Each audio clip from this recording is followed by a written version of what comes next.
Karon kay dili na ko busy, makahigayon kog chika sa inyo ha. Paadto day mi kay Boss Idol Jojo Bimon mga idol sa South. Namalit sa midan og foods kay dalahon ako sa iya ha para na ko'y pasalubong niya.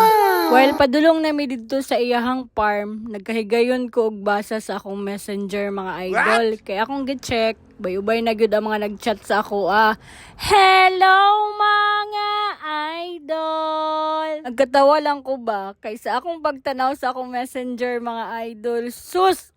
Ang ako adeng number 1 basher, permenti kaayo mag-bash ako ang mga idol. Ni chat day siya sa ako sa una, nga mo-apply day siya sa kuwag trabaho. Og dol, gusto lang day ko magpasalamat sa imuha, kay ikaw gid ang akong number 1 basher ba, dako kay kag natabang sa akong engagement. Kasi Engineer Gadot, maingon gid na siya nga, Dam, grabe ning tawhana dam. Uy, sige ra manig pang bash sa imuha dam, mabasahan ako permenti sa comment section ba. Sagdi lang ng basher ner, basta kay ako lipay kayo ko mga idol, kay gihatagan kog manok ni Boss Jojo Bimon ha. Dili basta-basta kay pang materialis na mga idol, mahalo na pero gihatag lang niya sa kuha nga libre, maagang pamasko daw. Dili pa na mao mga idol, kita mo na akong gigunitan, kinita na nasa kong likod. Hatag niya na sa kuha mga idol, dili siya kabalibad nako. Kaya anak ko sa iya nga, full support ba ako nimo? O kita mga idol, kung unsa to makita diri sa social media, kung atong amigo good na sila og vlog, ato agi nang suportahan mga idol. Kay basin di ay, ikaw ang sunod iyang hatagan, kay makaingon man na siya nga,